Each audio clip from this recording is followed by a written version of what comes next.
state rep for District 28, which is mainly the Raytown area and a little bit of South KC. Woo! April. I'm April LaJune, and I'm running for County Legislator District 3, which is Independence, Sugar Creek, a little bit of Lee Summit, and Kansas City. Woo! David Martin. I'm David Martin. I'm running for Missouri House District 29. And he's not here yet because he had a previous thing, but he is running for Independence City Council. If you've ever heard of Butch, Nesbitt. So he should be here eventually if he can. Next would be Preston. I'm Preston Smith, running for County Executive.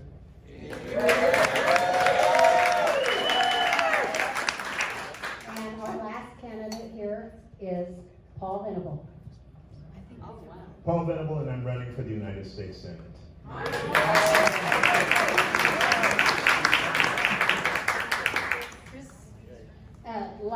The reason he's last is because he just asked me, like, no, I won't give him a hard time, but I just did it. Chris Zander. I'm running for District 33 Missouri House re-election, but I don't have a primary or a general. So I was knocking doors with Nicola for State Senate this morning, and he told me to come tonight, and that's why I put him on the list.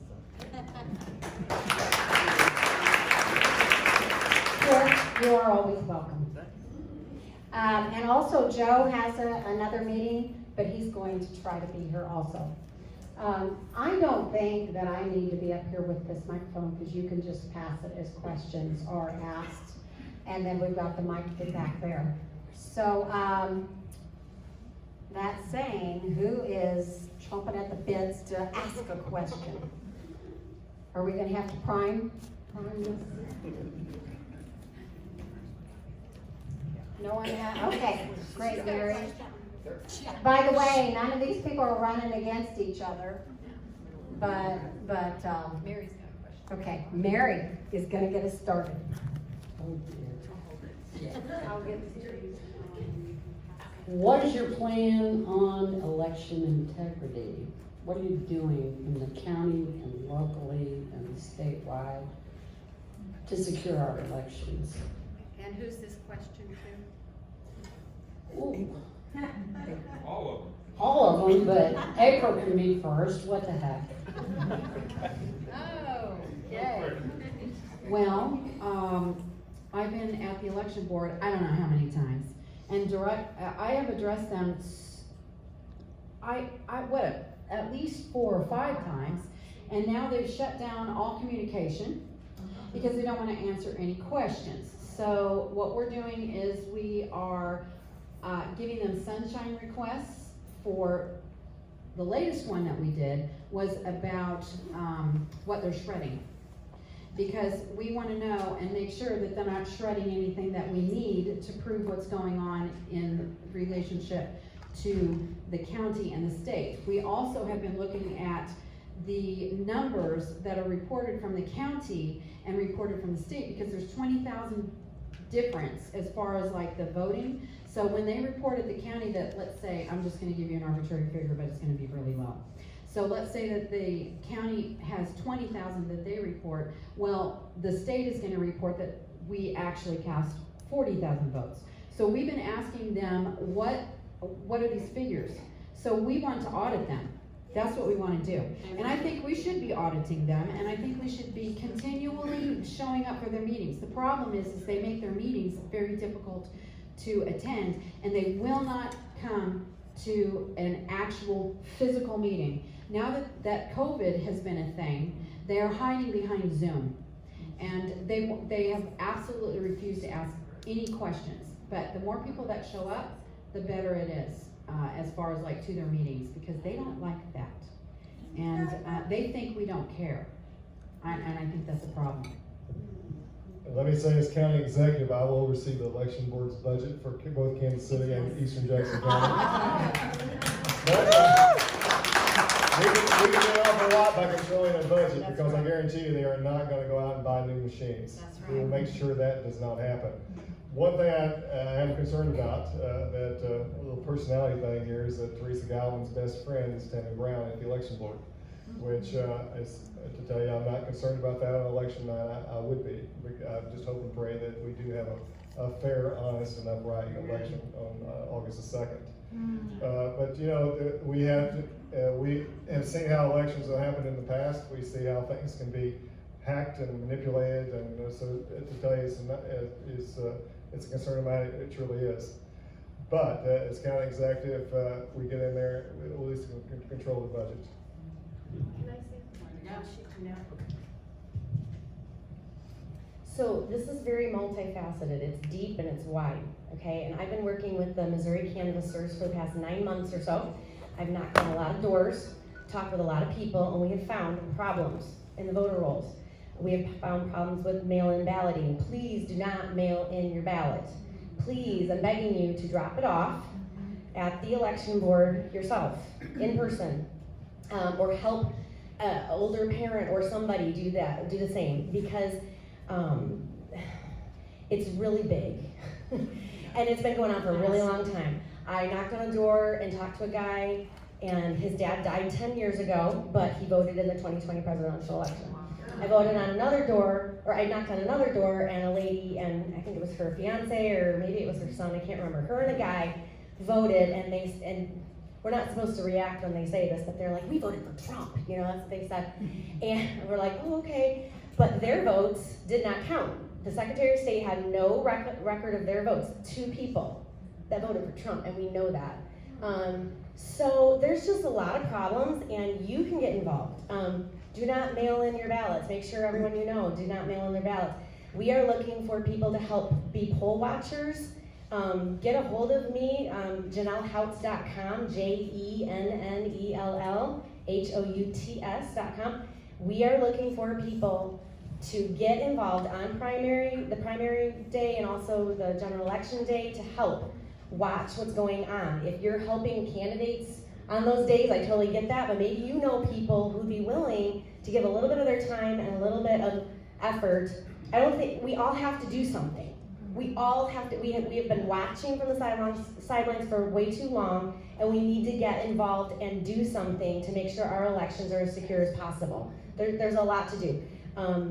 I went to the Capitol, we canvassed the Capitol, meaning we talked to people in the Capitol, and we delivered our very first report, the Missouri Canvassers Report, entitled Missouri Elections Are Impossible to Validate. Look it up. It's like a 60-some page report. We have charts and data and all kinds of things. So it is a big issue. Thank you for asking that question. It's one of the main things I'm super passionate about. Absolutely. And I want to tell you one other thing. So these are our walk lists. We actually have them on paper instead of using an app on our phone. So as we're going through this, we are seeing that there are vacant lots with people's name on them, that some of them are hard Democrats, most of them are hard Democrats. I don't know where they live, but apparently they live in a vacant lot. So, yeah. And then there's just a few Republicans, but it's mostly hard Democrats on here. And so we're going through and we're marking the ones that are vacant lots, because we want to see how many times we have been, what I'm going to say is lied to. Yeah. I just want to say, vote by paper ballot. Yes. Don't use the machine. Yes, vote by paper ballot. That's what we want to do. In person. Does anybody have another question?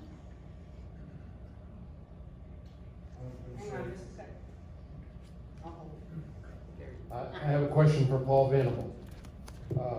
How do we, and I mean by we, constitutionally minded people, how do we win Missouri?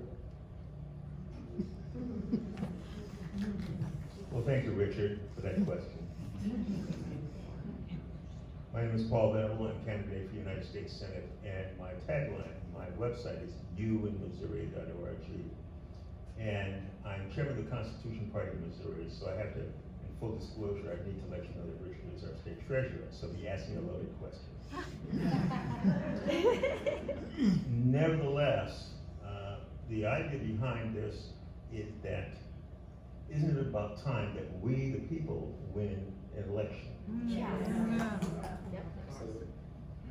My name is not prominent on my website because you in Missouri means that I'm running because I want you to win. My campaign strategy is also, as we get to know each other tonight, the idea behind my campaign strategy is this needs to be a national movement. And if I may be allowed, can I answer the question about voting integrity? Because there was a lot of, all of the things, the responses that were mentioned here are correct for a local race. But what do you do at the federal level? Do I still have you? Okay, what do you do at the federal level? Let me share something with you that you probably don't know, and your representatives do. We have a First Amendment right of petition, and immediately after the November 2020 election, there were two gentlemen that did a research, and they discovered this. This is a constitutional issue, and understand constitutional issues need to be addressed by Congress or the courts. And so these two gentlemen discovered that 31 states violated the Constitution in the way they chose their electors. They went outside of the legislatures, and the Constitution requires that legislatures choose electors. They laid that case out, and because of that, demonstrated that 401 electors were affected and were invalid. But what you didn't know was that they notified the Congress, every member, every senator and representative on January the 5th. There was an insurrection on January the 6th, but it didn't come from outside of the Capitol. When that was ignored, the two gentlemen filed in the U.S. District Court of Washington, D.C., a federal case against Congress. I don't know that this has ever happened in history. Every single congressman and representative was served, not just the Democrats, but the Republicans. So let me share something with you. All of them know. Think of your conservative heroes in Congress and understand all of them know. I don't have the case number with me separate, but I can have that for you if you have any questions. That case, the Congress was given 60 days to respond, and when they didn't, the court, I guess they looked at this and said, uh-oh, and decided, well, they'll tell the petitioners that they don't have standing, and they dismissed the case. Then it was appealed, and they dismissed it again. So now it's going to the Supreme Court. Now, let me tell you why that's important. Because the direction, my campaign strategy is to use the Constitution to force the courts, to force the Congress to pay attention to you. On my website, uinmissouri.org/go, you will see the petition process that we have set up to hold our representatives accountable to do what they didn't do on January 6th. And you know what that was supposed to do? That was supposed to have a 12th Amendment process for choosing the president. Now you know that there are majority members and Democrats in Congress, right? But you know what a 12th Amendment process would do? It means every state has one vote. It means California has one vote. It means Missouri has one vote. It means that Delaware has one vote. And what that means is there are more Republican-led delegations by state than there are Democrat. If we were to have a 12th Amendment election process today, what do you think would happen?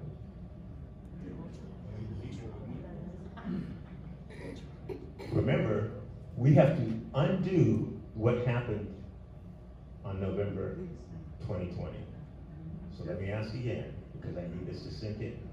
If we had a 12th Amendment process election today, who would be president?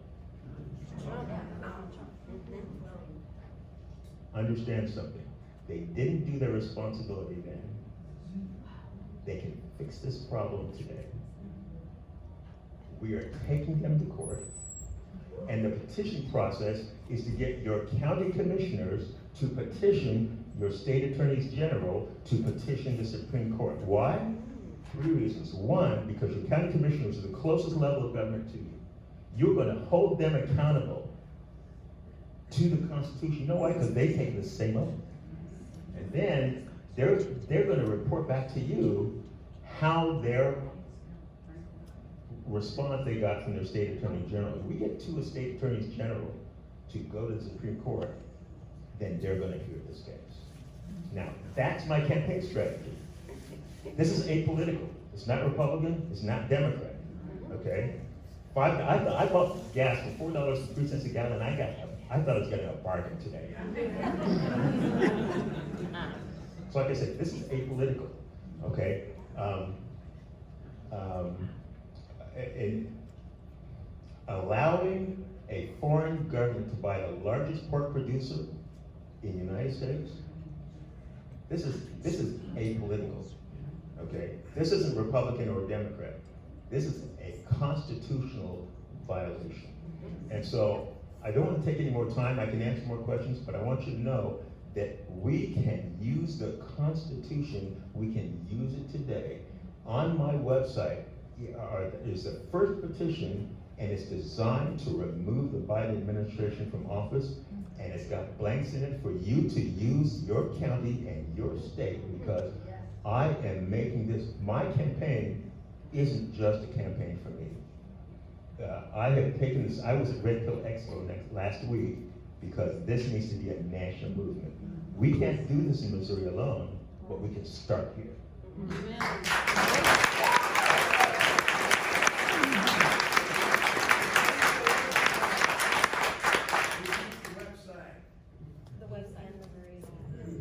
So let me share something with you about my website. My website is youinmissouri.org. It's being reorganized, but if you want to see the petitions, go to YouWinMissouri, that's YOUWIN, Missouri, spelled out, .org/go. And there you'll see the petitions. The first one, you'll see the petition, the signature page is simply designed for you. Now, in a Republican form of government, we're going to our county commissioners because they're closest to us. That's how that works, okay?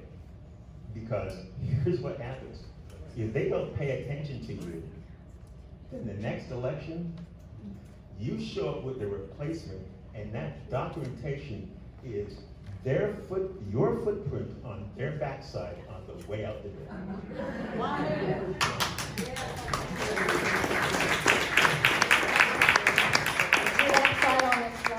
The website you talk about, is it on this flyer? No, it's not. So our Constitution Party is on that flyer. Okay. Did you get that website? Hintz was supposed to have done that, he didn't do it. What's that? What you said.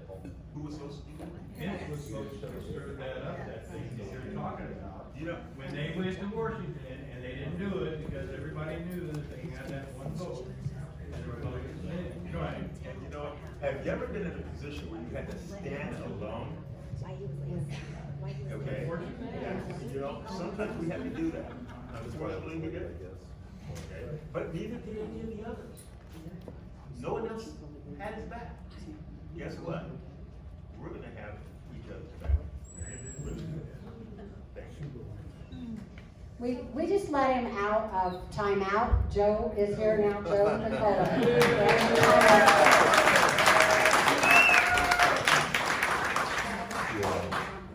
Okay. Yes, hey, sorry, I was doing an online debate with the League of Women Voters in my office back here, and so it just finished. That's why I jumped out here to be with this forum. But I'll let you know, Mike Searpoy nor Rachel Aguirre showed up. So it's not a shock. It's not any big surprise. And so it was me and the Democrat that's going to run if I get past the primary in the general. So that's why I was late. So Is that it? Can we say some more? Yes, I wanted to hear that. Oh, you wanted to hear that part of it? Yeah. Yes. Did your question get answered? Somebody asked me, did that question get answered? Okay. She had a question here, so I don't know what. I'd like to ask the gentleman that was just speaking, I just started a list of emails so that you could email us that case number? Or Yes. is the case number on the Yes, website? I'll be happy to. The case number, I think it is on the website. It may be on the resources page, but if it's not, send your email and I'll get that to you. Okay? In fact, if I look it up before I leave, I'll let you know. Thanks. Next question. Somebody in the back had their hands raised? Okay, great. Who's showing now? Hi, my name is Steve Summers. I'm a local real estate investor and housing provider. This is kind of for the whole panel.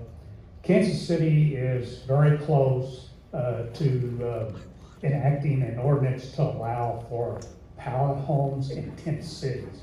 If that goes through, that is going to seep over into Independence, Raytown, Grandview, all of Jackson County. Is there anything that can be done, and if there is, what is that?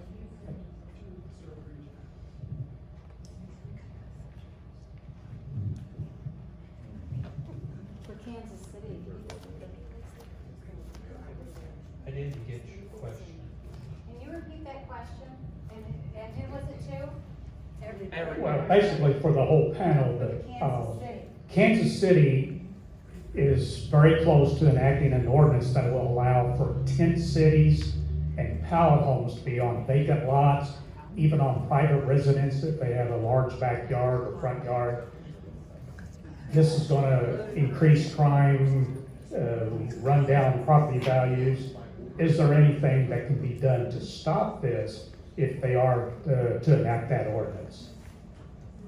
I don't know if there's anything to stop it or not. I think you would be able to go through the court. Yeah. Put the microphone closer to your mouth. No, it's not on. Can you hear me? Can you say what a pallet home is exactly? I know what a tent city is, but.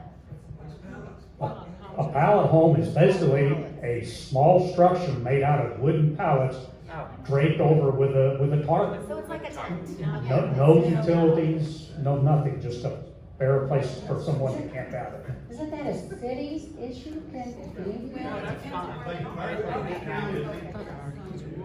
I would just say that every city, almost anywhere, has building codes, and counties have building codes, so if there's people dwelling and living in a tent, or a pallet, or a sewer, or under a bridge, then it needs to be somewhere they're living with building codes, so we would, I don't know, on a county level or city level, have inspectors, write citations if people are living in a place like that. There's a process for that. I would say they need to live in a building. You say they're putting up, say that the city wants to pass an ordinance where anybody can build a tent anywhere? Basically on either government-owned or private residences. If they want to put 10 tents in their backyard, they can do that.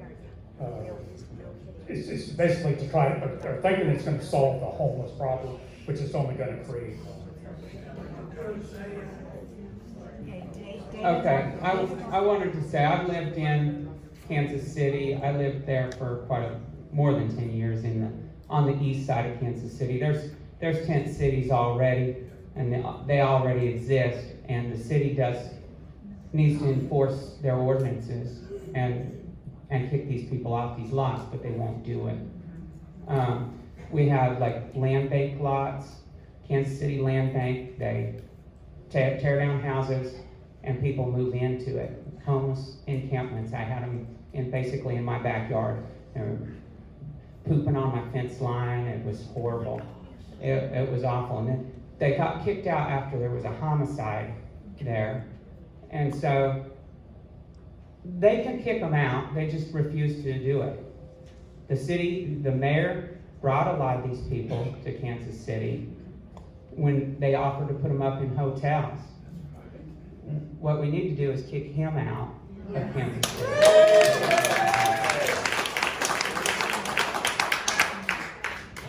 And let me say one other thing, as county executive, I want to close our borders in Jackson County.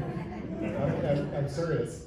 I want to see what the legality would be if we could actually close our borders so we don't have any more of these loads of illegals landing at the downtown airport in the dead of night, or the bus loads of people being dumped in downtown Kansas City. These are truly happening. We came close a year ago of actually tracking these planes. I had a TV crew lined up to spot them when they landed. We had the Attorney General Ray to start arresting them or deporting them. So we had this almost figured out, and the Biden people changed the flight schedules. But it's happening. We need to close our borders in Jackson County, and that's one of the things I would investigate and what we need to do as county executive. And there's something else that we control, and that is the budgets. So if we control the budgets for the sheriff's department and some of these other places, then yes, we control the prosecuting attorney's budget. So it's gonna come down to an issue, do you wanna keep your job? And we're the ones who control the budget, just like the sheriff. We don't have a constitutional sheriff right now. And he needs to come in and answer for that. We control his budget. Let me add that when we take 5 Republicans in the legislature and I become county executive, there will be a new attitude in this county. It will happen.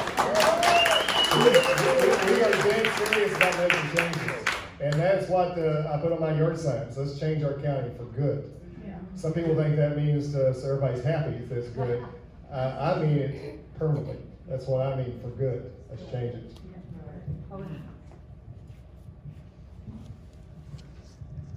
That question and many more are very important, and that's why we're running. Because they don't want to clean up the problem. They are, and when I say they, I'm talking about the World Economic Forum, and I'm talking about the globalists. They are systematically working to destroy this nation. They don't want to clean up homelessness. They want to expand homelessness. Look at San Francisco, that's what they want to do. They want you to own nothing and be happy. That's why I'm running, and I believe that's why many of them are running right here.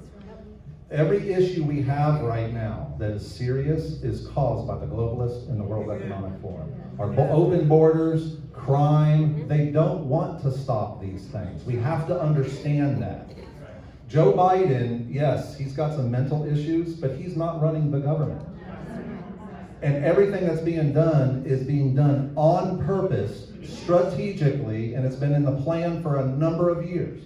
We have to understand that. That's why we have to, at this election, we have to get good, strong, constitutional conservatives with a backbone that are not tied to leadership in the Senate or the House or any other place, or tied to lobbyists or special interests, that will stand up and do the right thing and take the arrows. Because we the people, this country belongs to we the people. And our campaigns are grassroots. They're grassroots campaigns.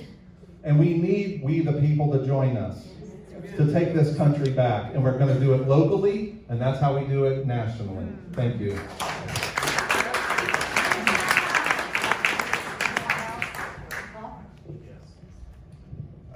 First of all, I have the case number. If you like it, it's 21-CV-448. Schultz versus Congress of the United States. He lays out the details by state. Okay? That's 21-CV-448. Put it on the screen. That's okay. I will still get in touch with you if I get your email address. I have heard news reports about flights. The ones I heard about were, going into New York in the middle of the night. What you're telling me is they're coming to Kansas City in the middle of the night. They're still landing in Joplin and Springfield right now. Probably even tonight or tomorrow or this weekend. All over the United States. So, let me share something with you. The Constitution addresses this issue in a couple places, all right? In Article 1, Section 8, Clause 4, the Congress shall have power to, understand this, establish a uniform rule of naturalization and uniform laws on the subject of bankruptcies. But what's important here is the uniform rule of naturalization. Uniform means exactly what it says. We have people who are going through the process. My grandparents came from the Caribbean, and they went through the process of becoming United States citizens. We have a flood of people. Let me tell you how many there are. I gave the source in an earlier address, but we have the equivalent of the population of North Korea inside our borders. Imagine that number and dispensation. Well, yeah, and illegal. So, let me tell you another. This is in your Constitution. By the way, even if the members of Congress can't read 2,000-page bills before they vote on them, they ought to be able to read this. Come on. That's right. Let me tell you what it says. Congress shall have power to provide for calling for the militia to execute the laws of the Union, suppress insurrections, and repel invasions. I've been saying this since March. Just now, you're hearing Texas counties begin to call this thing an invasion. Why haven't we heard our conservative heroes like Ted Cruz or Rand Paul or Josh Hawley call this thing an invasion? I'll tell you why. Because when you use a constitutional term, you have to use the constitutional solution. And we haven't done that. So I told you there's a petitions on my website at /go. The third petition is to hold Congress accountable for not stopping this invasion.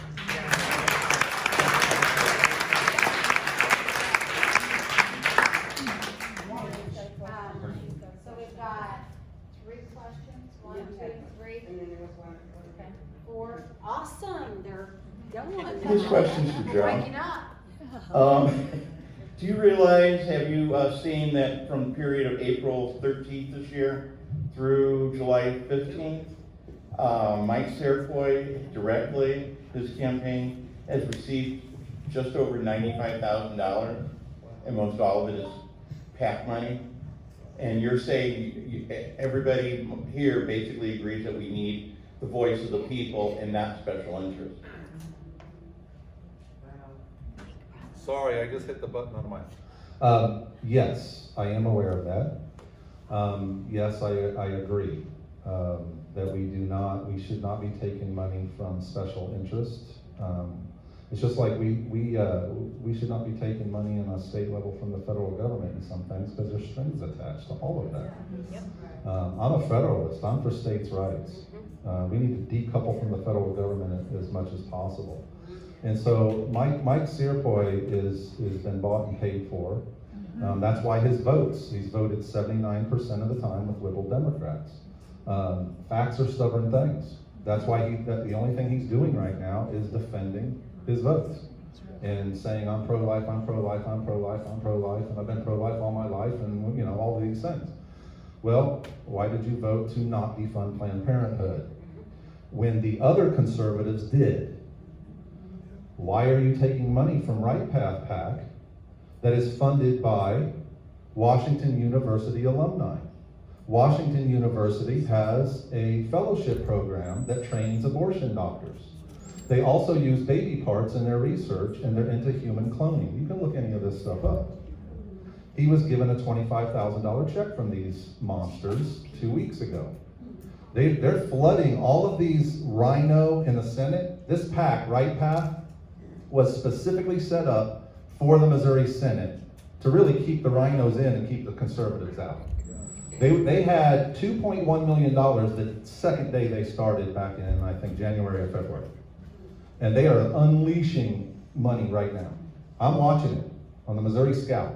And they're sending all this big money to all these rhino Republicans that vote with the Democrats. And Mike Serpoy is one of them. I'm not sure if I answered your question in all of that. Okay. This is mostly for Jerry, but anybody else can answer. Jerry, Jerry Barham, are you going to do something, put in your campaign, are you gonna push stopping illegal immigration? And are there any, whether it be rhinos or other people, the Democrat Party of Missouri upper, What are you gonna do? that are backing you, that are gonna help you get elected? They're gonna try to beat Cleveland, or any of them gonna do anything this time? So what's he gonna do to stop illegal immigration? He can't hear us, so it's hard. to Okay, hear. and who is backing you if you get the nomination, even now, and if you get the nomination, who's gonna back you to go against Cleaver? Who's gonna do anything? Because when I came here, I tried to help a guy go against Cleaver, and he never called me back, and he never did anything. And that guy's going against him. He's the guy who does nothing. But, we had a kid, Dirks ran last time, he actually did something. He was out there, he was doing something. And is anybody gonna help? Is anybody gonna try to beat Cleaver? Until we, get past the primary, I've had no help up to this point, zip. I have a few honest friends that have donated somewhere between $300 to $400, that's it. The rest of it comes out of my pocket. I am set to advance. I'm pretty successful in business over the years, over the last 40 years being in business for myself in a printing and advertising firm. I will be self-funded, you can assure of it. It'll be there for you to look at. All you have to do is go to the computer and look it up. Okay? Is that all, or was there a part? That's evidently, The border, what he was gonna do for the border. yeah. What would you do about the border? What are you going to do as far as campaigning on that? What are you gonna say about that? Well, I'm not sure exactly what to say about that. What? Everything that they've done up to this point has failed. Biden has tore it all down. He will still be in charge this time when we would make it into Washington. So, there are hundreds of people in this system that it will take a period of time for it to get worked over.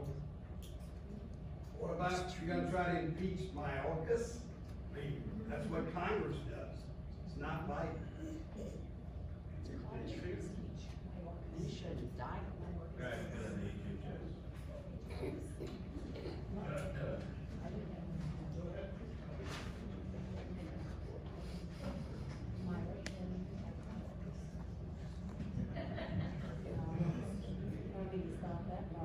There was a question here, and then, to stand? No, thank you. Okay. This question is for those running for the Jackson County Legislature. I am very upset about the direction that the real estate tax is taking. I see each year it's going up, up, and we're on Social Security, of course. And there's also inflation coming in. And we have appealed. I appealed one time, and they lowered my real estate tax $100, and the next year they turned and they went right back up. Now it's up about $300 from where we started, and it's just, I can see the direction. It may end up where it's like one of those melodramas, the old widow or whatever, and she's gonna lose her property, and then the white hats come in and save her. Well, I'm hoping you're the white hats. Something's gotta be done about the property tax, because it's ridiculous.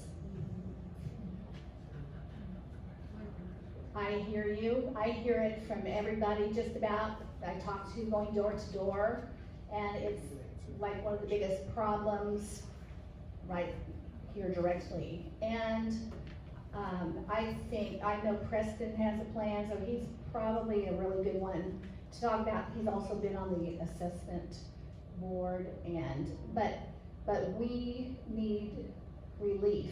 Jackson County has been revealed by the state auditor to charge 70% more in the 2019 assessments than any other county in Missouri. That's saying something when we have St. Louis and all. So that's one thing that I know that I want to dig in and check, and maybe Preston and some other people can tell their ideas. Well, I think the question is, like, what are we gonna do about it? The first thing that I believe we can do, and I think Preston agrees and Brenda agrees, that we can roll back the taxes to 2018. That's the first thing, as long as they haven't messed up the budget too much. But that's the first thing that we're gonna do. The second thing that I think we need to do, and I'm just gonna say I think you guys agree too, is we need to get rid of that company, that $17 million company that they put. Now, we're not gonna be able to recoup the $17 million because they already paid it, but we can get rid of that company. From Texas. And whether that means that you gotta sit in the corner for the entire time of your contract, whatever. I don't think that they deserve our time or attention, and they need to stop trespassing on people's property. That's just what I think.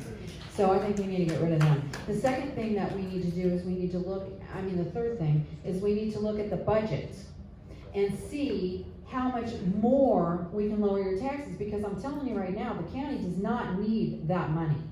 They have surpluses of money, $47 million worth of a surplus of money that's just sitting there. Besides the cash on hand, the cash and the investments, and then there's hidden fees all over the place. In fact, you probably don't know it, but every time you go to the recorder's office and you record a document, you think it's high. That's because you're paying, if I remember correctly, there's a $7 charge in there for homeless. Yeah, did you know that? You're also paying for environmental things when you go to the recorder's office. So there's a whole lot of fees in there that have nothing to do with you recording anything. And that is just one example of them putting their hands in your pockets every time you turn around. So they don't need the money. And we're gonna make sure that we find the money, and we're gonna look at the back of the checks and see who's been getting the money. We're also gonna look at the contracts and see if because I'm pretty sure that there's a lot of contracts out there that are bad faith contracts. And we're gonna try to see if we can either renegotiate if it's something that we need or get rid of it, because it's just ridiculous. The county charter is pretty interesting because it has a provision in there under Article 3, Section 6, item number 9. And it says the county executive shall have power to correct all errors in the tax assessment or tax rolls. That's it. It doesn't say what those errors are. It doesn't say how far you can go back to correct. It doesn't say what a correction is. It gives you almost blanket power. In 2019, they went to Frank White and they said, can you go ahead, and that's what the legislature said, our great Teresa Galvin, said, hey, Frank White, can you fix the assessment? And the county attorney said, oh no, he didn't have the power to do that. Well, that's another area, another department that needs a good cleaning out is the county attorney's department. But here it is, you got this kind of power, and I have two actual options I'm thinking about.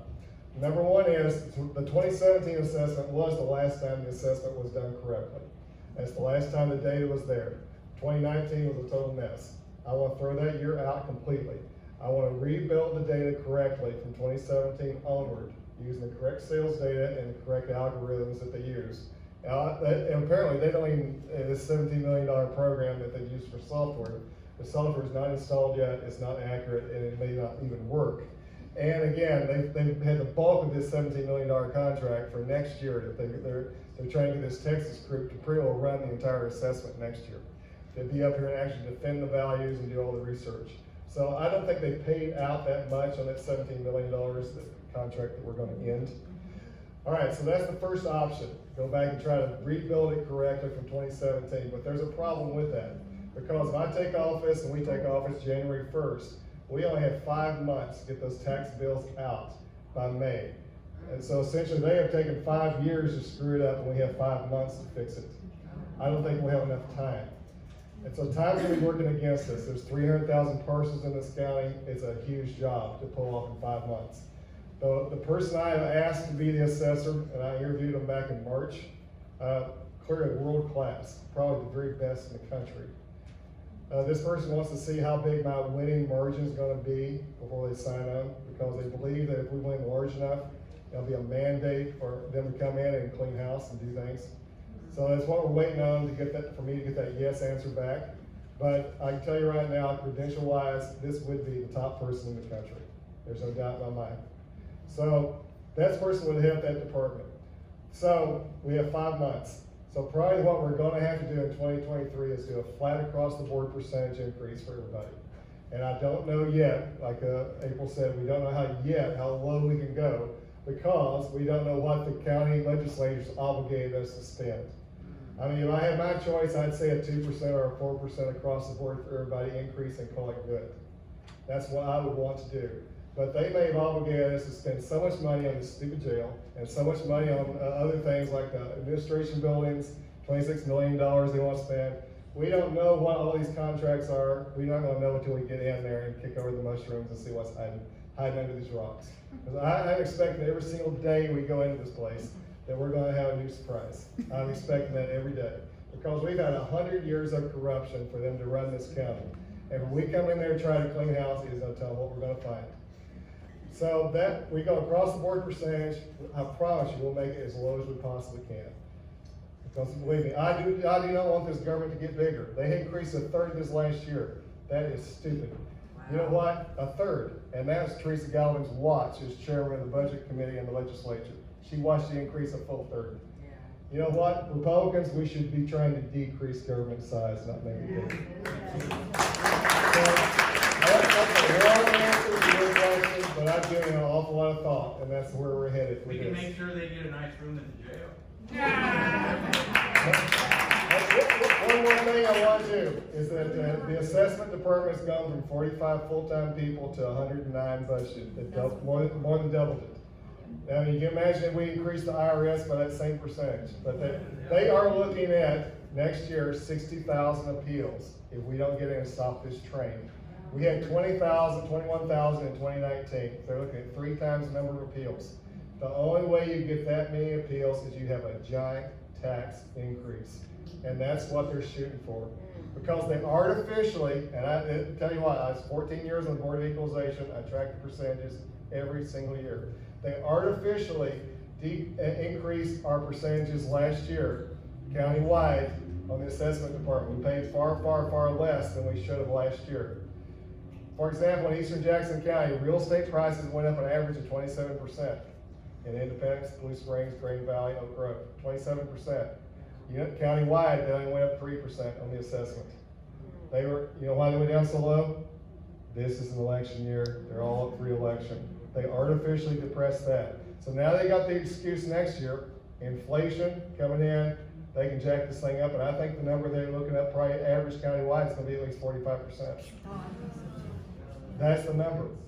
Because we had a 14.9% average in 2019, and that's when we had 21,000 appeals. So in order to get 3 times the appeals, you essentially are going to have 3 times the percentage of the assessment increase. So that is where I'm headed. That's a long answer, I'm sorry, but I want it to be thorough. I want you to know that we've given a lot of thought to this, and that we, as we're running for the legislature, we've talked about this ourselves. We are on the same page. We are heading the same direction. And when we get there, we're going to have a unified force. If you can elect all 5 on the legislature and me, and we will make these changes. It's going to happen.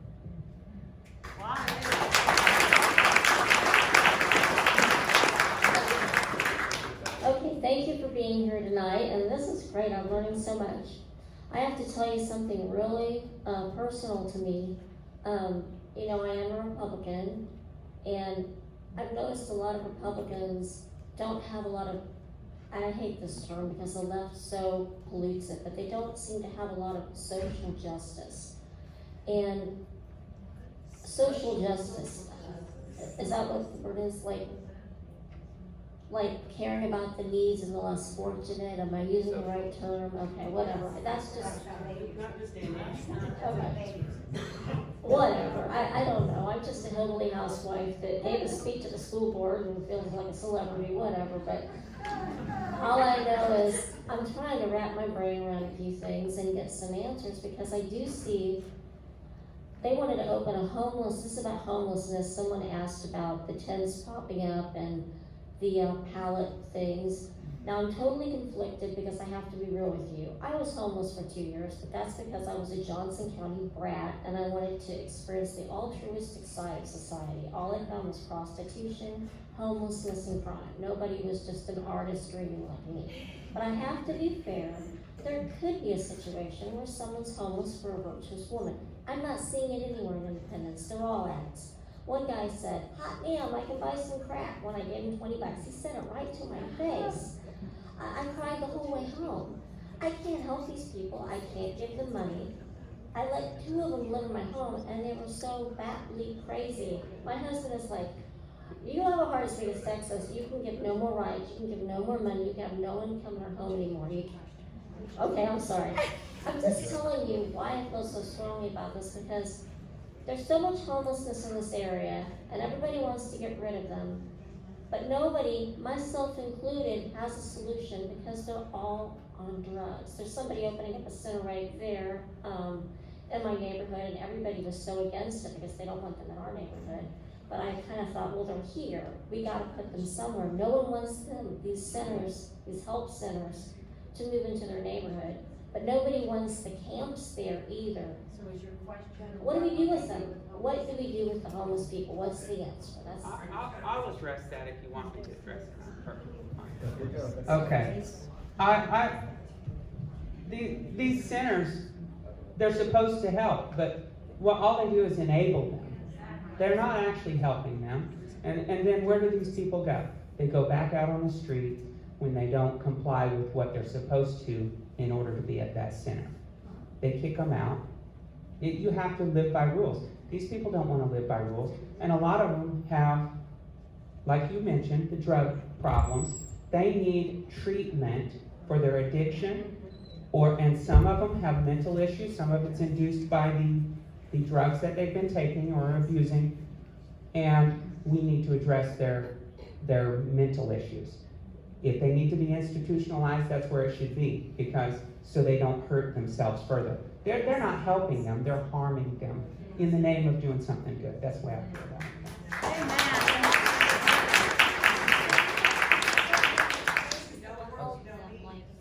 I'll add to that. Missouri, just July 1st, started a phone number 988. So not 911 is if you have an emergency. 988 is if you have a mental health emergency or if you need to talk to somebody. And if you call that, you'll get questions 24 hours a day, every day of the year. Anybody in that situation needs to call that number and get help, because there's a $48 billion budget for Missouri, billion with a B. I'm on the budget committee in the House. I'm the only elected representative who's a Republican in Jackson County on budget. I sat in the committee January till May. Every day we're there, Monday through Thursday in session, Fridays, 7 and 8 in the morning till 10 at night every day. And went through every line of the Missouri budget. There's $49 billion, 70 to 80% of that is for people, constituents, helping with people things. It's not like infrastructure or spending on things other than people is like 20%. It's a huge part of our budget. And not only do we help people with 80% of 49 billion, that's like $35–40 billion for people. But Missouri just, passed the constitutional amendment to have Obamacare in Missouri. So now we're taking care of people who are able-bodied, who could have a job, get their own help, but we're also paying for them. And that's in the Missouri budget, about 20% more. So our people budget is going up. That's why our budget is going from 35 billion to 49 billion just in 2 years I was there. It's insane. There's a lot of federal money that does that, but there is help for people. They just need to ask for it, and they need to go through the process of helping themselves. You can't force people to have help, but there's tons of resources available. And I think Missouri could go forward if we utilize what services and resources there are. There's tons of state departments. There's money for the county, there's schools, there's lots of resources available. Should we make people get treatment that need it? Yes? No.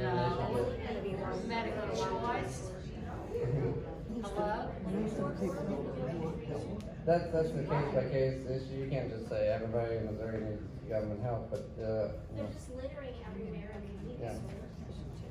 Well, that's my thoughts being on budget. Thanks, Chris. Good job. Good job. In researching this issue, I ran across Christopher Rufo, who talks about how to help solve a lot of the homeless problems. He said that in his research that there's something that he terms compassionate enforcement. And in that compassionate enforcement, we need prosecutors, sheriffs, people who are willing to enforce it, because when you enable people to continue their lifestyle that is detrimental to them and to our society, when you're giving money which is compassionate, you think that it you know, I have kids and I know that if I just give them stuff, they're not gonna have to work for it. There are programs, and as I think Chris said, somebody said that when they do have programs, but you have to comply. But Christopher Rufo's thing said that, for instance, in Houston, the sheriff there, even though he was a Democrat, he said we need to enforce our laws about vagrancy and things. But we have to also be compassionate, provide programs, but sometimes they'll have to hit rock bottom before they are willing to get help. And so he needs a combination of that. I guess they reduced the homeless population problem there by, I think, 45 to 52% at least, when Los Angeles, Seattle, those ones that did not enforce the laws that they had on the book increased, because the people who tend to want to do the homeless, be homeless, go to those areas. So I think we need to be compassionate, but those people need to get help. They have to want to get help too, because I know I've talked to some people who especially work with them, and they will just keep on doing what they're doing unless they know that there's some accountability. Can I say really fast?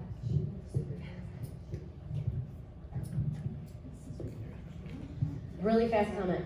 She asked about Republicans specifically, and I think as Republicans, we have a different kind of mindset where we want to teach these people to fish. We don't want to just hand them a fish. Yes.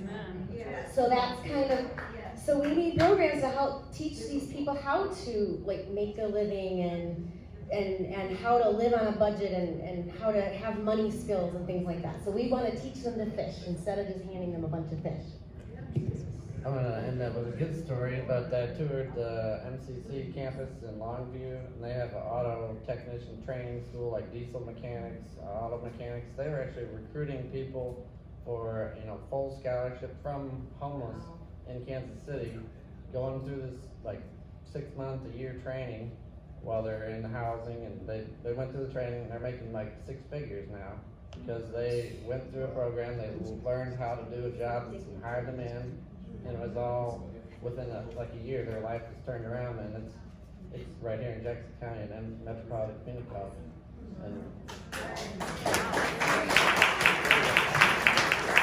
I think in order for us to really help homeless, we need to realize that they want help.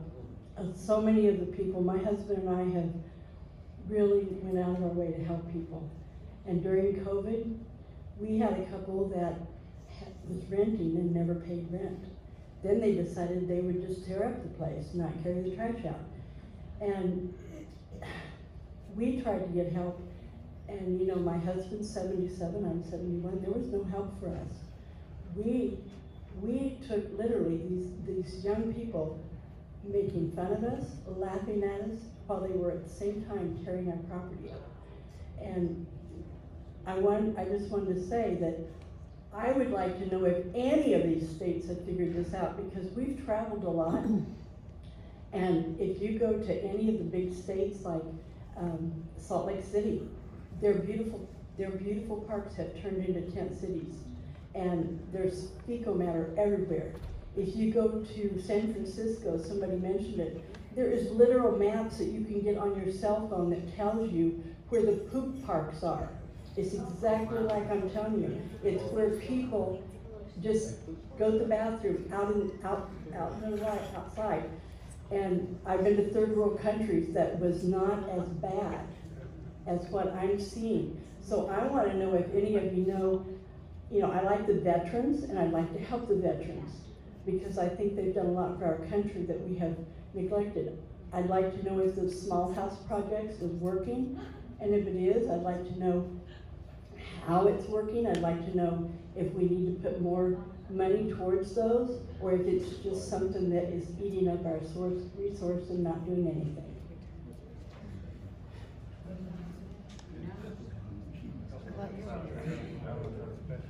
Okay. I believe that many of our problems can be fixed economically if we create new jobs. I believe we can create solve a lot of crime by creating some good jobs in Jackson County.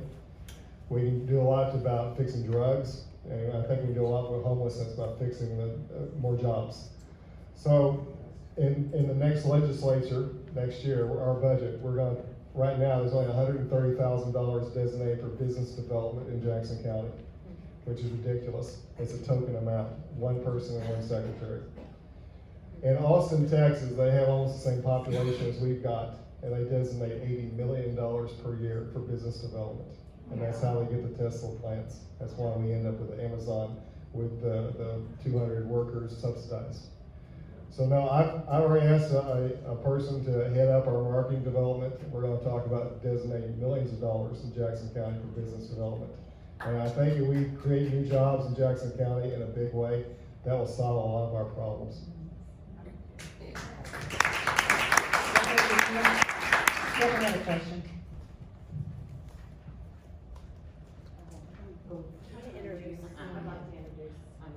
Let me introduce them real quick. This is Butch Nesbitt, Edward Nesbitt, and he's running for city council in Independence. If you have a And question. that's Dakota Worell. What are you running for? District 21. District 21. State So, rep. Here's this city, if you have a question about this city, that a lot of you live in. He's got. I don't know if I got all the answers, but we'll do our best. From what I understand, I think it was Mayor Kansas City shut down a lot of the pantries and soup kitchens, and that's why we're getting more of an influx of the homeless people.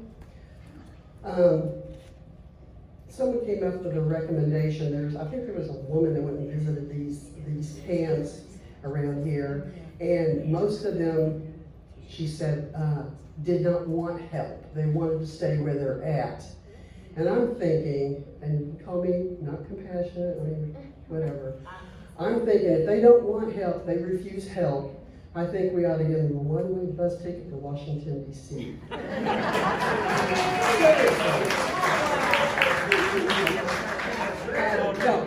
hoping, Well, that's true, that Kansas City did shut down a lot of their food pantries and told them to come over to Independence or go somewhere else. So that is why they're coming here.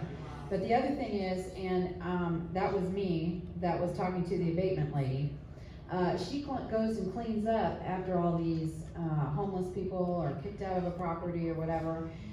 She's the one who goes in and cleans up the buildings after they've broken in, destroyed it, all that kind of thing. And many times, over and over and over again, what she told me is that she offers them her phone, that they can call their family, and she's been screamed at, yelled at, spit on, and everything else when she's offering something that they could contact somebody. and they said, we don't want your help. The police department in Independence is told that they're supposed to offer services to these people. So when Chris is saying that there's plenty of services out there, there are. Now, I'll just disclose this. That woman over there is my mother. And she doesn't know this, but people on my podcast do. I was actually homeless for 30 days, okay? And it was kind of by choice because of a situation where I didn't think it was safe where I was as far as working for my employer. And so I chose to be homeless for 30 days. But see, the difference is I didn't want to be homeless. I had a laptop, I had a resume, and I could send out my resume, and I got a job in 30 days, okay? That is not the case with a lot of these people.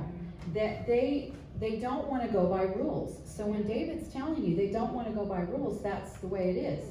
This is the way they want to live. So it's not that we're not compassionate. It's just that we understand the Constitution, okay? And people do have choices, but the problem is they're infringing on other people. They're infringing on the rights of others. And so when we have a problem in the court, we have a problem with the police department, we have a problem with the city council, and we have a problem with the sheriff's department, because all of those organizations are not working together, that when a person is arrested, that one, to me, I think they should be able to get help. I think that should be what the prosecuting attorney should make. An agreement that if you do this program for this period of time, then you have graduated, okay, and we can help you. But it's gonna be, that would have to be forced. Because, you know, they force people to do things all the time. And it's because they've infringed on someone else's rights. That is a problem. But when you're forcing them into a situation, I think most people, after about a 3-month period of time, they will probably be rehabilitated in some way. They're not going to be on drugs anymore. They're not going to be an alcoholic anymore. They can see that there's a better way of life. That means that there has to be a program in place that helps them do that. But I think it's going to have to be a forced situation in the first place, and unfortunately that's going to have to be, you got to get arrested. And that's how Johnson County, Kansas actually cleaned up their homeless problem, is by continually arresting them and forcing them into programs where they got the education so that they could actually make some money. Thank you. Was that the mom that clapped? I don't know.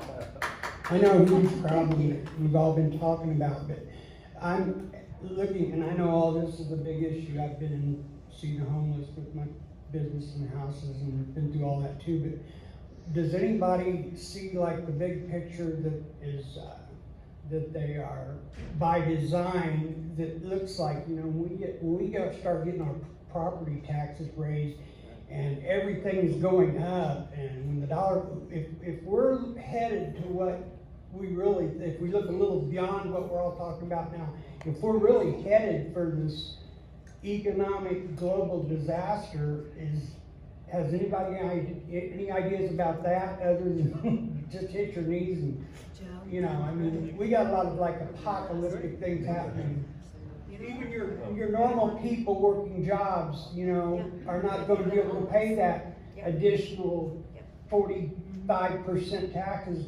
They can't buy they're good, hardworking people, and they're not going to be able to buy $6, $7 a gallon, you know, gas. They're not going to be able to, you know, people that are really trying. I mean, that before you can get to all this, what we've been talking about now, but something like that, some kind of a shield. Does anybody have any idea, or am I just too far down the road? All right, I'll go on that one. I have a 10-year business visa to go to China. I sell fireworks for a living. I am also in the legislature, but for 2 weeks a year I sell fireworks, and that's really what my primary job is. I started a business to do that, but I've been to China, like Hong Kong, and trained to Luoyang, Central China. I've seen communism, and it makes I did that in 2016, and then I've been in politics ever since. I went to China because I don't want that to happen here. It's a very scary place. I felt like I don't ever want to go there again. Even though if I went there, it'd probably help my business. They don't make fireworks here. I'm trying to do that. That's a different thing. But we don't want communism in America for sure. It's here. It's worse in China than it is here, and a lot of places in the world. And it doesn't need to be that way, because if we work for our Constitution, for our freedom, liberty, and make choices and elect people who defend those things, it won't be here. And it's not like I would wish anybody here goes to China or lives there, but it's a great place to live in America. But we can keep it that way. It doesn't stay that way unless we keep it that way. That's right. We're gonna fight for it. Were you talking about if we have an economic collapse? Is that what you're trying to Yeah, say? yes. Okay. If inflation, it does what it does, if the dollar collapses like it's supposed to, like it's all by design. Yeah, it's by design. We hear it from whoever you wanna listen to on the internet to, who you listen to on Sunday I'm morning, gonna if say, you're I in the don't right think place. this might not necessarily be a county question or a city question. It might be just a community question. Yeah, it's God. God's gonna give us manna from heaven. That's what I'm counting on, because I only have like 2 months supply. But I think by the very nature of people themselves, that they figure out an economic way of being. So I think that the community itself will be able to figure out what it's going to do to make its own economy work, but it's gonna be on a smaller scale than what we're seeing right now, which is a federal thing, okay? I don't particularly think that we should be involved in the Fed system as like Joe. Joe said he didn't, wasn't that you? That we need to kind of withdraw a little bit there, and I think we do. And I think we need to do the same thing with the state, because what's gonna happen is when things like that happen, we're so reliant on state funding and federal funding that we're not even self-sufficient. And I think that we need to help people understand that they can be self-sufficient. And that's gonna take a different way of thinking. Somebody told me one time it's like a mind shift. You're gonna have to mind shift yourself, because we're used to being taken care of. And now we're gonna have to try to figure out what it means to take care of ourselves and our neighbors. So I would suggest you start knowing who your neighbors are, if you don't know who they are. And I think it's going to be something that the community is going to have to deal with once that happens, but I think the reality isn't really hitting people at the moment. Yeah, I agree with that. Here's what we need. We need a national revival. We have, our issues are really beyond man's answers. They really are. That's why we don't only need, I say this all the time, we need constitutional conservatives in an elected office, but we really need too men and women that can hear from God, because we need the wisdom of God right now, desperately. I just want to say this again, the homelessness, the dollar, everything we're talking about is all orchestrated. It's all integrated and working together to destroy this nation. Here's an answer. An answer is what they forced on us 2 years ago. All right? Hear me out. What did they force? Muzzles and stay away from people. Community. The reverse of that is many answers. And April just said it. Because they're forcing the isolation, they're forcing this identification, the muzzle, and stay away, 6 foot distance, you can't get in groups, you can't go to church, you can't go to small business, you can't go to weddings or funerals and all of this stuff. They're telegraphing to us their plan, all right, to conquer and divide. So the opposite of that is we've got to have some community groups. We're talking here in our congregation, one of the things the Lord spoke to me is we need to know one another. Not just come in and have somebody preach to us. We really need to start knowing each other. And it's difficult in our day and age because many people that go to a congregation, they don't live in the same city. They're all over the place. But we need to make the fellowship, the people, relationships, the connections with one another, because we really need each other. This is the way God created us to begin with. Amen. You know, our front porches moved to the back, right, in our houses. But God made us for community. He made us for relationship, for fellowship, and we're going to need that much more. One of the things with the homelessness and a lot of the social issues you brought up, Sue, was the church isn't doing their job either. You see, God created the church to function a certain way, and then He created civil government to function a certain way. They don't do the same jobs, but they complement each other. And they haven't functioned like that for years. That's all. I do want to say something else, and I'll tag what you said, is what's going on right now is something called a loyalty ritual, okay? And what a loyalty ritual is, if you've been in the military and you know what that is, it is something that is so absurd that what they're doing is they're telling you, you have to do it, okay?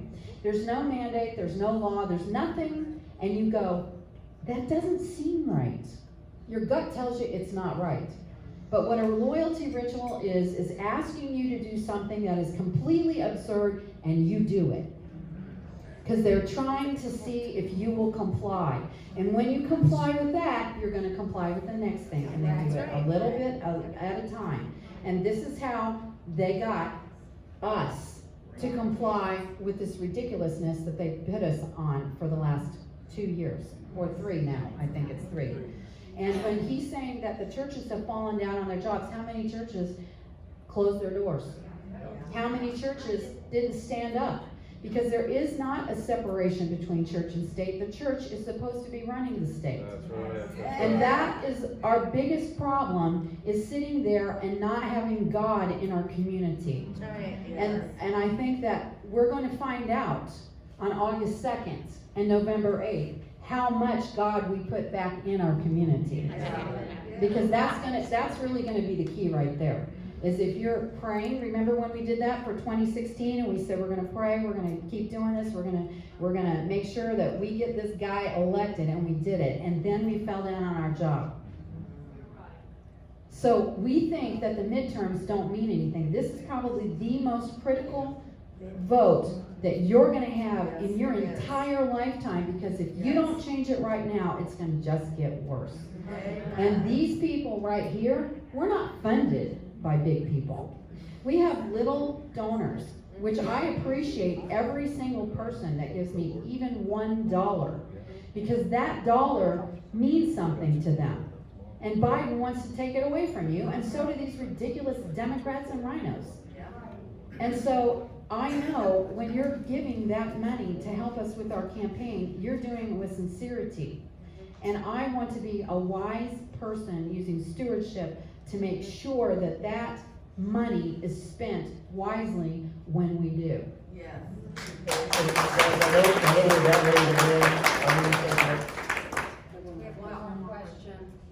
I want to make a real quick comment. All right, guys, we've got less than 2 weeks in the primary, and it's really going to change the course of Jackson County. We really can. This is our chance. We're either going to keep doing things the way we used to do them, or kept on doing them for 100 years, or we got change. And that's what I've been pushing, change, guys. But we need your help. I kid you not. I've walked 77 miles the last week. I was out there today, just got 10 miles in. But I'm not doing that to brag about me. I'm doing it saying, look, we need for you guys to step up. I mean, the last 24 hours of the campaign, I really need 50 people to make 200 phone calls so we can get 10,000 calls out. We really need 50 or 60 folks to man polls on election day. Just come out there and sacrifice between 6 and 9 o'clock, 3 hours, to come work those polls. I mean, that's what I'm asking you to do. I mean, we've sacrificed our money, we've sacrificed our sacred honor, Joe, right? We sacrificed in many ways, because that's what God called us to do. But I'm asking for you guys to step up to the next couple of weeks. Pray about what you can do in these campaigns. I mean, I asked my coordinator, Wendy, the other day, I said, what are people doing to help us? And she's like, well, nobody's beating the door down to say they want to help. I mean, we've really we've sacrificed so much, well, we've been talking about this since October, almost a year. And we've worked on this so hard, and we're only 13 days away. And we just really need you to step up and make phone calls. We need you to, thank you so much for all these taking the flyers to pass out and help. But it's not just my campaign, all these campaigns are serious. We all need help. So please find some time to work in the next 13 days for everybody up here. Can you guys, everyone who has a primary, can you stand up so we can see which ones are have a primary? So these are the people we need to focus on to get over the finish line. Yeah.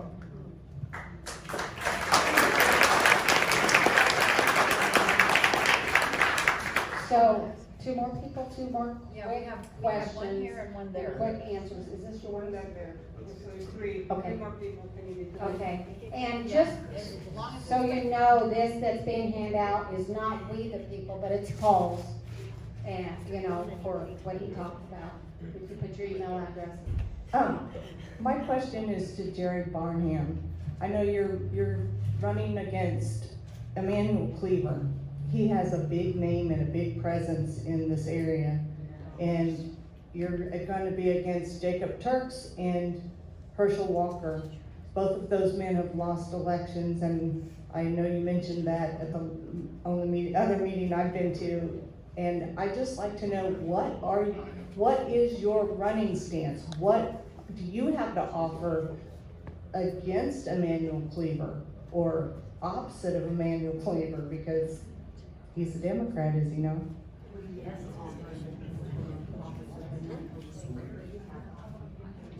Well, I will do the right thing. You will not find me looking for money from the corporations, but I will be looking to the corporations to assist us in helping what's going on in the economy that we're at.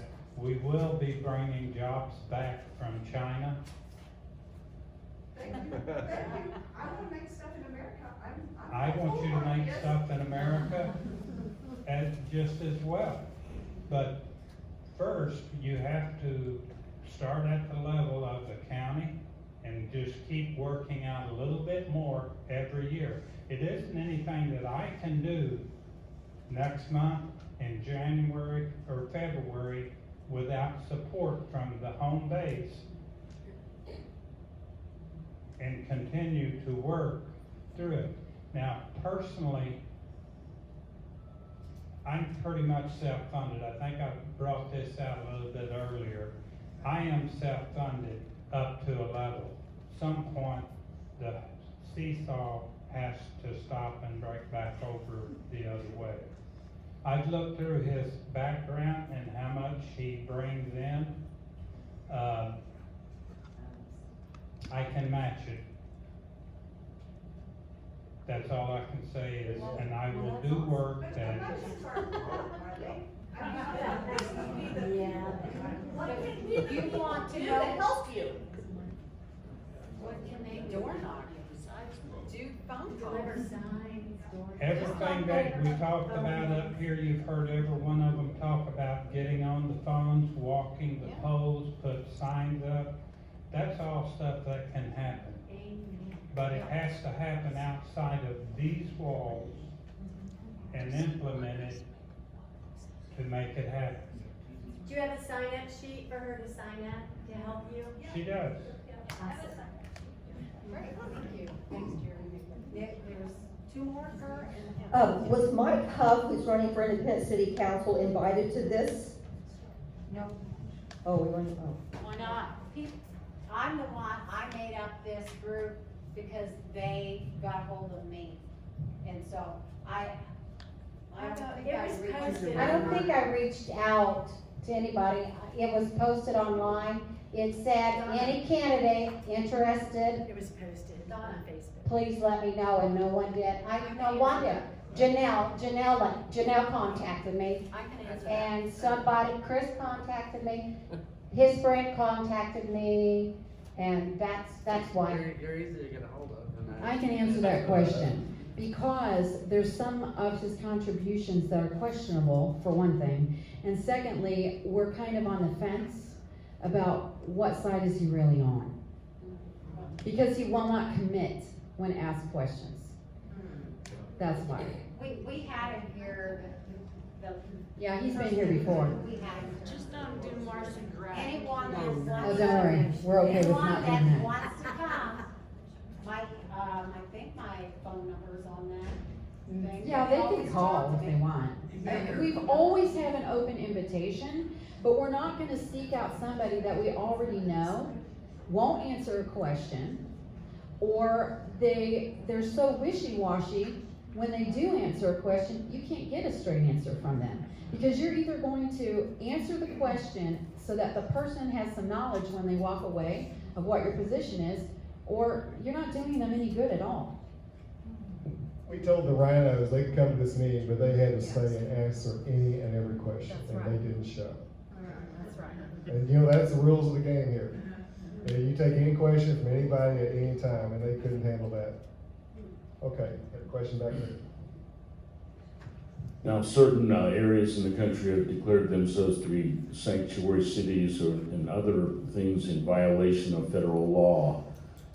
Those of you who are going up to the Missouri Capitol, have any of you given any thought to ways that you might be able to resist a federal oversight in a similar manner, declaring Missouri, for example, to be a Second Amendment sanctuary state, or has anyone that's thinking about a county position had any thoughts on this matter?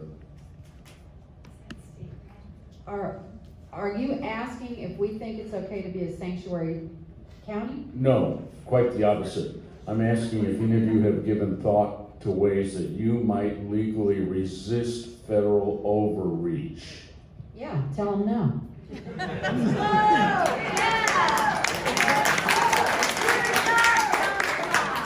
Okay, we have SAPA, it was passed in Missouri, and we need, the Second Amendment Protection Act. It was passed by the legislature, and it's in effect in Missouri, so that we can't have federal, our local law enforcement from our sheriff's departments and highway patrol are not supposed to be enforcing these federal laws. If they were to come in and try and take guns from gun owners.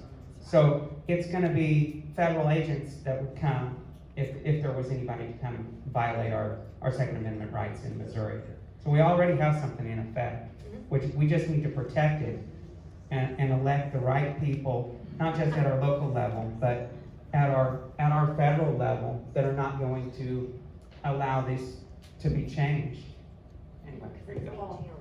And on another issue, just in the last week or two, abortion is not totally possible in Missouri, and we have passed legislation to increase adoptions and foster home funding, and it's not just like you can't have a life for somebody that is not aborted.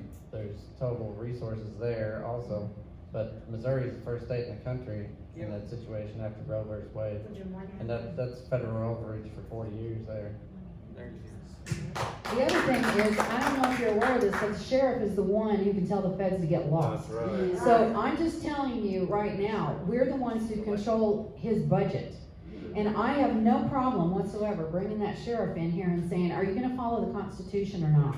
Because I have video of his deputies following a county executive policy over the Constitution, because they did it to me.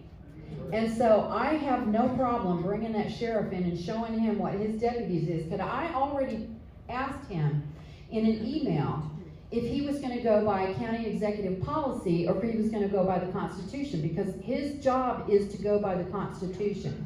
And if some federal agency or even a state agency is gonna come into this county and tell us what we're gonna do and it's against the Constitution, the answer is it's not going to happen.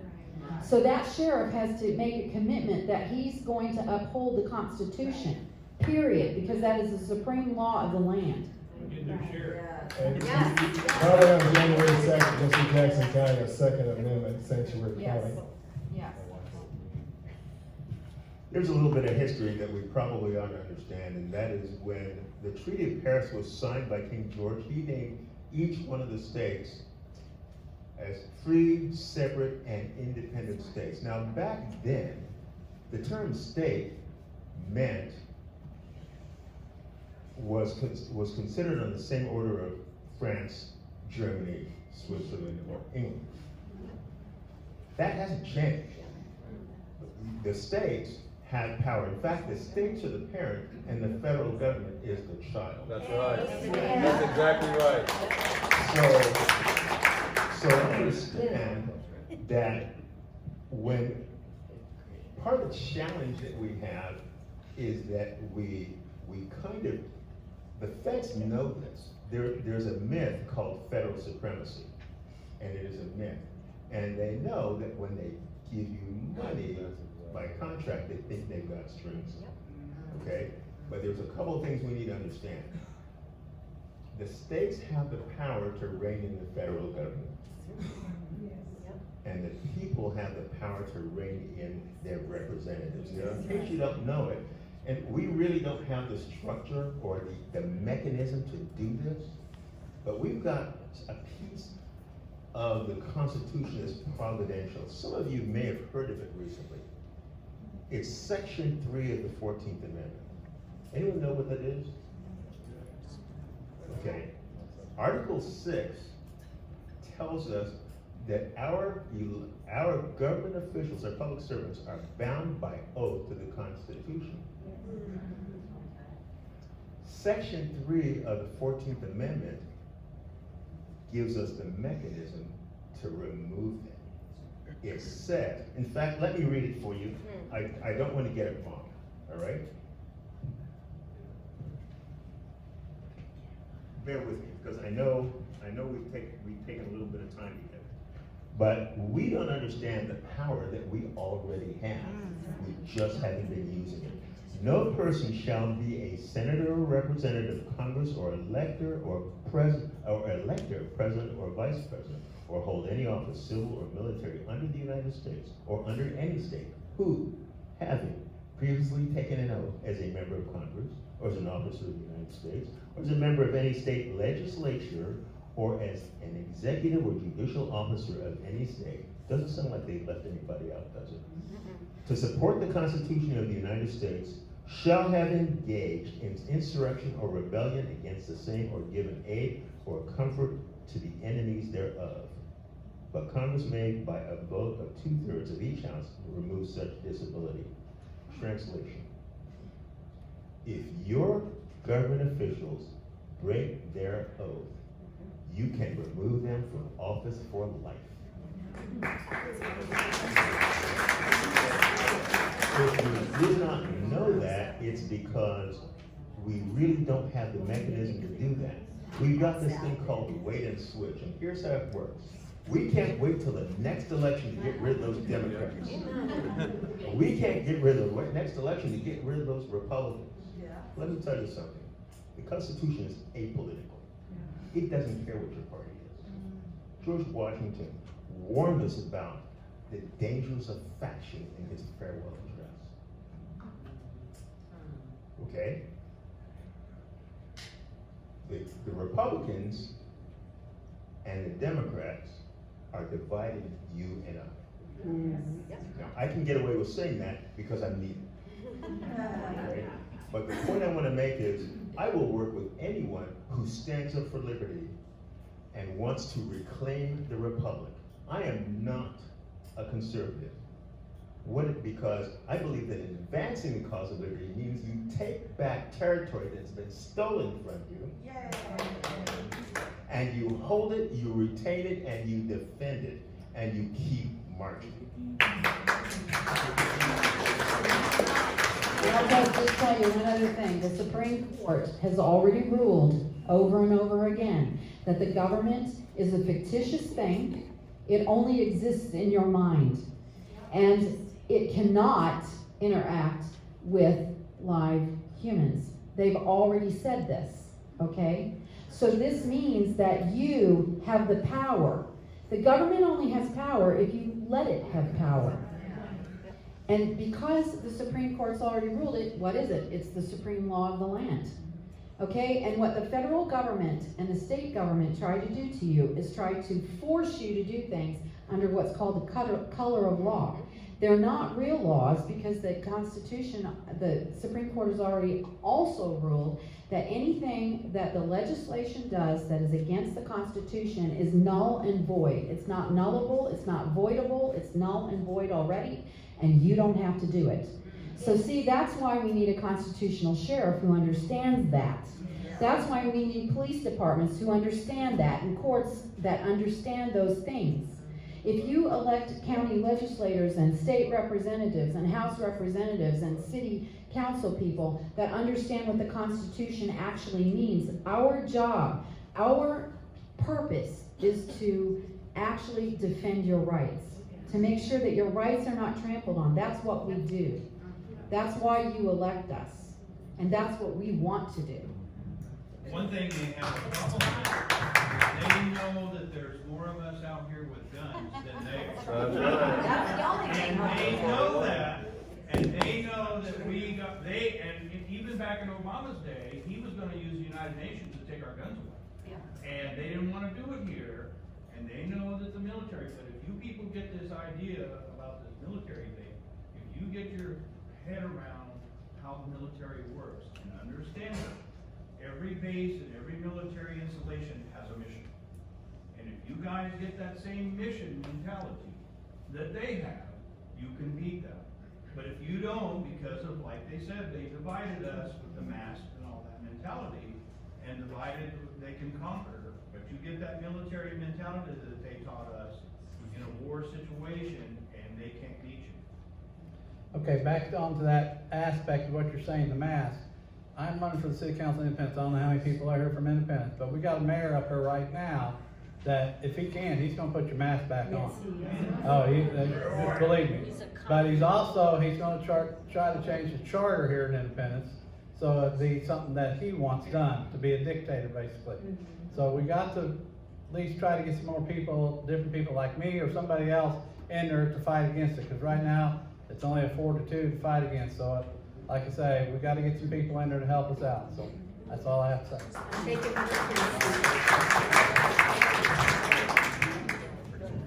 Do you have signs for these independence I do people? have signs with me, so. I need one. Does anybody, besides us, does anybody up there have a question for somebody else?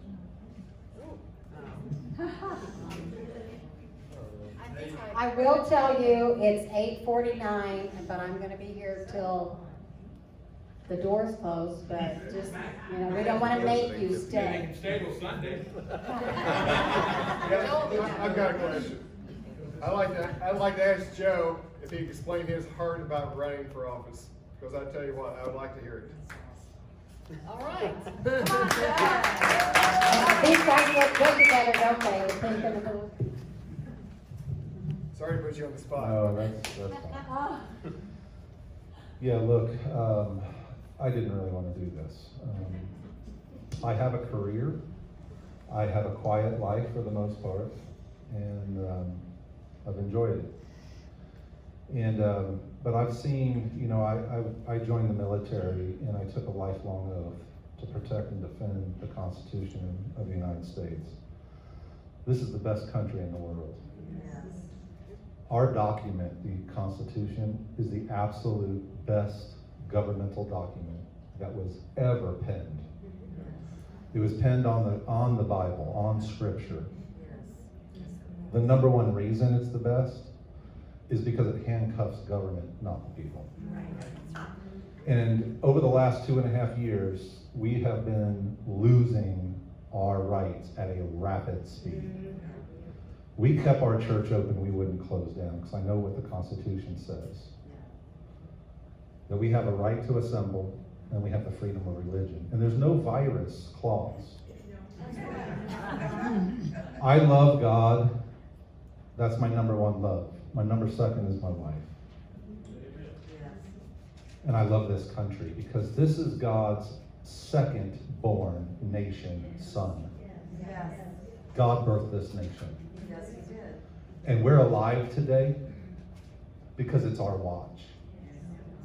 To defend our freedom and our liberty. See, freedom, we can have freedom. Liberty is outside. It's all the things we do outside. The liberty of movement, the freedom of speech, That's what liberty's out here in the public. I can live as a free man in prison, but that's not liberty. And that's why I'm in this race. Because I didn't pay attention to local politics. I'll just admit that to you. I paid attention to Washington, D.C. politics.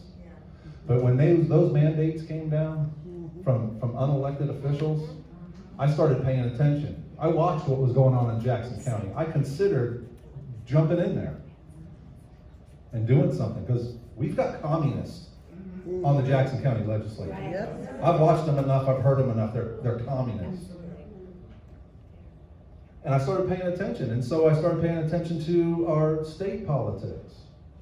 Completely shocked. Do you know we have 10% more Republicans in the state legislature here in Missouri than in Florida? Yes, we do. Because they're rhinos. Because they've aligned themselves with the Democrat Party. Why? And we have a Republican, so-called Republican governor. But we can't pass what's happening in Florida. We should be. Because these guys are bought and paid for, they're lying to us, they're hypocrites. I started paying attention to their voting records. I wouldn't run against another Republican if he was a conservative, if he was voting according to the Constitution. There's no way I would do that. I was told to run against some other people. There's no way, they're good. I'm not gonna run. I don't need to run. I don't even want to get into this to begin with. Right. I'm not looking for a career. I'm not looking for politics to get for some kind of career. I want to do I'm too old really to dig a foxhole and carry a weapon anymore. I know, I would still do it. But this is one way I can serve. I hope I'm answering your question, Preston. But Joe, once you've explained, you've shown everybody here why you should be the next state senator. And that's why you can bring Thank you. And I will say this, because I've been in ministry for 32 years, and I've lost a lot of pastor friends, because I'm a little bit of a maverick. I care about what the scripture says, not what opinion polls say. And it's the same way with the Constitution. Okay? I'm going to stand for people's rights, because this country, God's worth it. This is God's country, and it's worth it. And I'm alive right now. You're alive right now. We were born for such a time as this. If we rally together, we will save this nation. God's counting it, just like in 1776. You know, only 15% of the people got involved in the Revolutionary War. I'm not looking for anybody else. I'm just looking for like-minded people that's joining together, because it was with God we're a majority. Amen. Thank you.